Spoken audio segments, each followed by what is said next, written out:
Hello everyone, good morning. Flavour of life চ্যানেলের আরেকটা নতুন ভিডিওতে তোমাদের স্বাগত। তো কেমন আছো তোমরা সবাই? আশা করছি সবাই ভালো আছো, আর আমিও ভালো আছি। বড়োদেরকে প্রণাম আর ছোটোদেরকে অনেক ভালোবাসা জানিয়ে আজকের একটা ভিডিও স্টার্ট করলাম। আজকে হলো শুক্রবার, আর সকাল সকাল স্নান শেষ, পুজো শেষ, রান্না শেষ বাড়িতে। এখন বাজে সকাল 9টা। রেডি হয়ে বেরিয়ে যাচ্ছি কোথাও। যাচ্ছি হলো আমার বান্ধবীর বাড়িতে। আজকে আমার বান্ধবীর বাড়িতে পুজো আছে, বিষ্ণু পুজো, আর আমার দায়িত্ব পড়েছে ঠাকুরের ভোগ রান্না করার। তাই তাড়াতাড়ি করে সব কাজ শেষ করে চলে যাচ্ছি।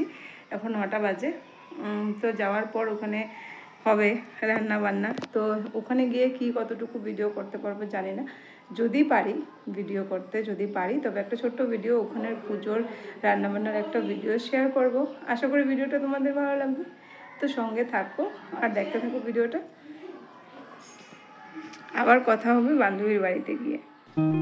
তো চলে এলাম বান্ধবীর বাড়িতে, আর বান্ধবীর বাড়িতে এসেই ঢুকতে ঢুকতে একটু তোমাদেরকে চারিদিকের পরিবেশটা দেখিয়ে দিলাম যে কত কিছু গাছপালা লাগানো আছে। দেখো ফুল গাছগুলোতে এখন এমন ফুল ফুটা নেই, কিন্তু কখনো কখনো অনেক ফুল ফুটে থাকে। আর চারিদিকে অনেক গাছপালা, অনেক ফলের গাছ আছে ওর বাড়িতে, কিন্তু চারিদিকটা আর ঘুরিয়ে দেখাতে পারলাম না, যেহেতু কাজেরও একটা তাগাদা আছে তাই।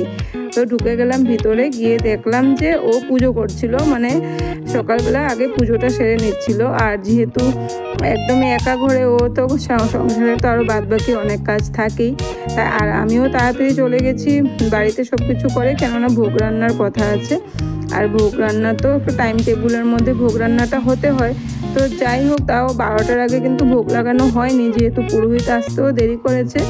আর বিষ্ণু পূজা অনেক, বিষ্ণুকে তুলসী দান করতে অনেকটা সময় লাগে। তো ভোগ লাগাতে লাগাতে কিন্তু একটু দেরিই হয়েছে। তো এসে আগে তোমাদেরকে ঠাকুর ঘরটা দেখালাম, আর ঠাকুর ঘরের বাইরের জায়গাটাই হবে পুজো। আর ওর পুজো দেওয়া হয়ে গেছে, আর আমিও ওইদিকে শাড়িটা চেঞ্জ করে নিলাম। শাড়িটা চেঞ্জ করে চলে এলাম রান্নাঘরে, যেখানে আমি রান্না করব। তো আমাকে রান্নাঘরেই নিচে নিরামিষ গ্যাসটা লাগিয়ে দিয়েছে যে এখানে বসে রান্না করো। তো যেহেতু সবজি টবজি কাটা রেডি তো নেই, তাই আগেই কিন্তু বসিয়ে দিলাম পায়েসটা। একদিকে পায়েস আর একদিকে বসালাম মুগ ডাল। ডালটা ভেজে, ডালটা সিদ্ধ, ডাল আর পায়েসটা হতে হতে আমার এদিকে রেডি হয়ে যাবে। আরেক বান্ধবী এসে গেছে, ও এসে আমাকে সব সবজি টবজি কেটে দিয়েছে যা যা আমি রান্না করব। আর সব সবজি কেটে ধুয়ে দিয়ে দিয়েছে, আমি রান্না করছি। আর আমার তো রান্নাঘরের মধ্যেই বেসিন টেসিন আছে, তো আমি ওখানে আমাকে কেটে কেটে দিয়ে দিয়েছে, আমি ধুয়ে ধুয়ে এক এক করে রান্না করছি। এবার পুরোহিত মশাইও এসে গেছে, পুজো শুরু হয়ে গেছে। এখানে পুজোর জোগাড় যন্ত্রর জায়গাটা বা পুজোর জোগাড় করাটা ওই সবার কিছু আমি ভিডিও করতে পারলাম না, যেহেতু আমি রান্নাঘরে ব্যস্ত। তাই শুধু রান্নাঘরে আমি একাই ছিলাম বলে রান্নার ফাঁকে ফাঁকে একটু একটু কিন্তু ভিডিও করেই নিয়েছি, যেহেতু এখন এটা আমাদের একটা কাজ হয়ে গেছে। আর এটার প্রতি কিন্তু একটা আমাদের এখন খুব নেশা, এই ভিডিও করাটা একটা নেশা হয়ে গেছে এখন। তো এইদিকে দেখো আমার ডাল আর পায়েস কিন্তু হয়ে গেছে, তারপরে এদিকে নিরামিষ ঘ্যাটটাও আমার হয়ে গেল, আর এদিকে 5 রকমের ভাজাটাও হয়ে গেছে। 5 রকমের ভাজাও নামিয়ে নিচ্ছি এক এক করে।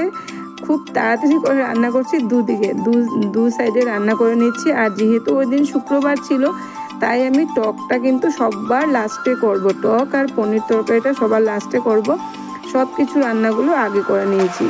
ডাল, নিরামিষ তরকারি, 5 পদের ভাজা, শাক, এই জিনিসগুলো আমি আগে করে নিয়েছি। শুধু চাটনিটা আর পনির তরকারিটা সবের লাস্টে করব। তো এখন মোটামুটি সব রান্না শেষ, এবার পালা হলো পনির তরকারি আর চাটনি। তো আমি এবার কিন্তু আবার দুই সাইডে বসিয়ে দিলাম, একদিকে পনির তরকারি, একদিকে চাটনি।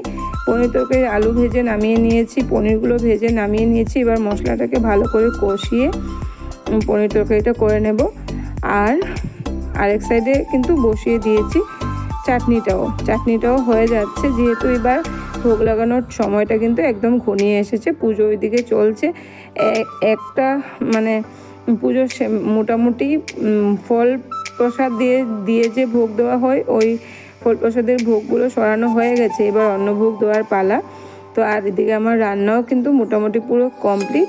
তো কী রান্না করলাম দেখো, ডাল, ভাত, অন্ন, পায়েস, 5 পদের ভাজা, শাক, নিরামিষ তরকারি, পনির আর চাটনি। তারপর ঠাকুরের জন্য ভোগ বেড়ে নিলাম। ঠাকুরকে দেওয়ার জন্য পুরোহিত মশাই বললো যে 3টা ভোগ বাড়তে লাগবে, তো 3টা ভোগ সুন্দর করে বেড়ে নিলাম। তারপরে আমি পুজোর জায়গাতে ভোগ দিয়ে তারপরে আমিও একটু প্রণাম টনাম করে সামনে বসে একটু পুজোটা দেখলাম আর তোমাদের সাথেও একটু পুজোটা শেয়ার করলাম। তোমরাও একটু দেখো পুজোটা আর আমার সাথে তোমরাও একটু দর্শন করে নাও আমাদের নারায়ণ ঠাকুরের।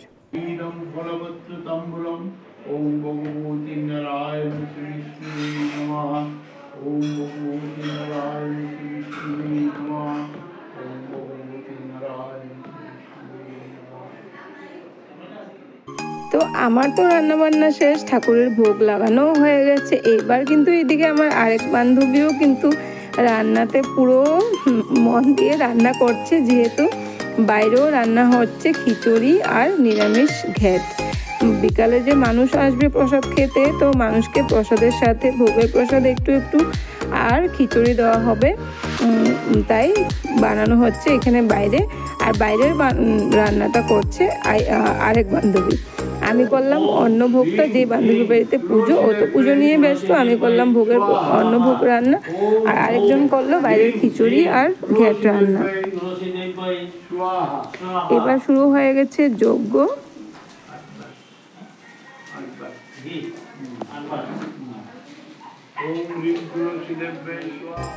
এদিকে যজ্ঞ চলছে আর আমি এদিকে এসে গেছি, যেহেতু অনেকটা বেলা হয়ে গেছে।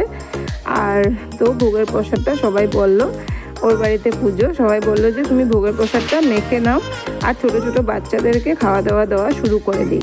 পুজো শেষ হলে একবার যখন শেষ হবে তখন আমরা একসাথে বসে খাবো। তো এদিকে বাচ্চাদেরকে দেখো রান্নাঘরেই একটা সাইডে বাচ্চাদের দিয়ে দিলাম। আর আরও বাচ্চারা আছে। তো বলে না, মানুষ যত বড় বাড়ি ঘরই হোক না কেন, বাড়িতে যদি কিছু একটা অনুষ্ঠান হয় না, তখন মনে হয় যে অনেক বড় ঘর থাকলেও মনে হয় যেন ঘরে জায়গা হচ্ছে না, ঘরটা ছোট হয়ে যায়। তো এরকমই অবস্থা হয়েছে। ওই দিনও মনে হচ্ছিল যেন জায়গা নেই, কোনখানে কি করব, সব রুমে রুমে মানুষ। তো এখানে রান্নাঘরেই দিয়ে দিলাম বাচ্চাদেরকে। তারপরে বাচ্চাদের খাওয়া হয়ে গেলে তারপরে বসে পড়বো আমরাও। আর অনেকটা গরম লেগে গেছে। আমি দেখো এখানে কথা বলছিলাম যে ঘেমে পুরো শেষ আর ঘাম মুছছিলাম। রোদ উঠেছিল, এতদিন বৃষ্টি বৃষ্টি বৃষ্টি, হঠাৎ করে একদিন উঠে যায় রোদ আর অনেকটা গরম লাগে, সহ্য করা যায় না। তারপরে দেখো আমরাও খেতে বসে পড়েছি। যেহেতু আমার শুক্রবার আর আমি সব কিছু জিনিস খাবো না, তাই আমি একটা সাইড করে বসেছি। সব রান্না করেছি ঠিকই, কিন্তু আমি খেয়েছি শুধু ডাল ভাজা আর শাক দিয়ে, কেননা বাকি সব কিছুতে তো টক বা টকটা ব্যবহার হয়েইছে। টক পায়েসও খেতে পারলাম না, চাটনি পায়েস পনির তরকারি কিছুই খাওয়া হয়নি। আমি শুধু ডাল, নিরামিষ তরকারি, ভাজা, শাক দিয়ে ভাত খেয়েছি। তারপরে দেখো বিকালবেলা সবাই এসে পড়েছে, সবাইকে প্রসাদ টসাদ দেওয়াতে ব্যস্ত। ওখানের থেকে কিন্তু এক ফাঁকে তারপরে আমরা চলে গেলাম বাজারে। তখন কিন্তু রাত্রি হয়ে গেছে। আমরা চলে গেলাম একটু বাজারে একটু কাজ ছিল। বাজারে বলতে পার্লারে গিয়েছি, যেহেতু আমার ওই বান্ধবীর বাড়িটা বাজারের সামনেই। আর গিয়েছি যখন একটু বাজার থেকে গিয়ে এলাম। তো একটু পার্লারে গেছিলাম, অনেক দিন হয়ে গেছে থ্রেডিং করা হয়নি। তো আমরা দুই বান্ধবী মিলে চলে গেছিলাম একটু থ্রেডিং করতে। তো আমার থ্রেডিং করা আগে হয়ে গেছে, তারপরে আমি উঠে একটু ভিডিও করলাম, ভিডিও করে তোমাদেরকে দেখালাম। আর এই পার্লারটা একদম নতুন খুলেছে, তাই পার্লারে এমন কোনো সরঞ্জাম এখনও নেই। তারপরে দেখো পার্লার থেকে বেরিয়ে গেলাম। রাতের পরিবেশটা অন্ধকার, বাজারের চারিদিকটা একটু তোমাদেরকে ঘুরিয়ে দেখালাম। তারপরে চলে আসবো বাড়িতে। এটাই ছিল আজকের সারা দিনের সব কিছু ভিডিও একটা তোমাদের সাথে শেয়ার করলাম। আশা করি ভিডিওটা তোমাদের ভালো লাগবে। ভিডিওটা ভালো লাগলে লাইক কমেন্ট শেয়ার করে দিও, আর আমার চ্যানেলটাকে সাবস্ক্রাইব করে আমার পাশে থেকো। তো অন্ধকারের মধ্যে ভিডিওটা করেছি তাই এমন লাগছে। তো এখন বেজে গেছে কিন্তু রাত প্রায় 9টা। চলে এলাম বাড়িতে। আর বাড়িতে এসে তোমাদের সাথে লাস্ট ফিনিশিংয়ের কথাটা বলে নিলাম। সকাল 9টায় বাড়ি থেকে গিয়েছিলাম, রাত্রি 9টায় এসে বাড়িতে ঢুকেছি। তো বান্ধবীর বাড়ির পুজো, ভোগ রান্না সব কিছু একটু কিছু ভিডিও করেছি, যা পেরেছি তোমাদের সাথে শেয়ার করার জন্য করেছি। তো যাই হোক, সারাদিন কেটে গেল। এখন বাজে রাত 9টা, এখনও তো বাড়িতে এসেছি, এখনও আমার কাজ আছে। এখন কাপড় ছেড়েই আবার এখানে রাতের জন্য রুটি করতে হবে, যেহেতু আমার ছেলেরা তো এখন বাইরে কোথাও খাবে না, তাই প্রসাদ টসাদ কিছু আনতে পারিনি, শুধু ফল কাঁচা প্রসাদ নিয়ে এসেছি ওদের জন্য। আর যেহেতু আমার বান্ধবীর বাড়িতে একদম একা, তো তাই আমরা খাওয়া দাওয়ার পর ওখানে সবাই আসছিল সবাইকে পরিবেশন করাতে, আর ওখানে সারাদিন চলে গেছে, আসতে পারিনি। সব কিছু ছেড়ে কী করে আসবো বান্ধবীকে একা ফেলে, তাও এখন তো এসে পড়েছি সব কিছু ওর উপরে রেখে, এখন চারিদিকে সব কিছু ছেটানো ও একা একাই পরিষ্কার করবে, আমরা এসে পড়েছি। তো যাই হোক, সারাদিনের একটা ভিডিও তোমাদের সাথে শেয়ার করলাম। আশা করি ভিডিওটা তোমাদের ভালো লাগবে। ভিডিওটা ভালো লাগলে লাইক কমেন্ট আর একটু বেশি ভালো লাগলে শেয়ার করতে পারো। আর যদি কোনো নতুন বন্ধু এসে থাকো আমার চ্যানেলে, যদি আমার ভিডিওর কোনো অংশ দেখে ভালো লাগে, তো আমার চ্যানেলটাকে সাবস্ক্রাইব করে আমার পাশে থাকা বেল আইকনটা প্রেস করে দিও, যাতে নিত্য নতুন ভিডিও নোটিফিকেশন তোমরা পেয়ে যেতে পারো। আর সব বন্ধুদের কাছে একটাই রিকোয়েস্ট, প্লিজ একটা লাইক করে ভিডিওটা দেখো। অন্তত একটা লাইক দিলে, তোমাদের একটা লাইকে আমাদেরকে অনেক উৎসাহিত করে আরও নতুন নতুন ভিডিও বানানোর জন্য। আর নিজের মনটাও ভালো লাগে যে লাইকটা বেশি পড়েছে। তাই সবার কাছে একটা রিকোয়েস্ট, একটা লাইক, নরম হাতের ছোঁয়ায় একটা লাইক দিয়ে দিও প্লিজ। একটা লাইক দিয়ে ভিডিওটা দেখা শুরু করো। আর ভালো লাগলে কমেন্ট করো, নাহলে নাই করো, কোনো ব্যাপার না, কিন্তু একটা লাইক দিয়ে ভিডিওটা দেখো। কেননা একটা ভিডিও দেওয়ার পরে ওই ভিডিওটাতে যতটুকু ভিউজ থাকে, ভিউজের থেকে কিন্তু এমনিতেও ভিউজ কম, তার মধ্যে যতটুকু ভিউজ থাকে ভিউজের থেকে কিন্তু লাইকের আধার থেকেও কম থাকে। তাই বললাম সবাই একটা লাইক করে ভিডিওটা দেখো প্লিজ, সবার কাছে রিকোয়েস্ট। তো সবাই ভালো থেকো, সুস্থ থেকো, দেখাবো পরবর্তী আর একটা নতুন ভিডিওর সাথে। Tata, good night.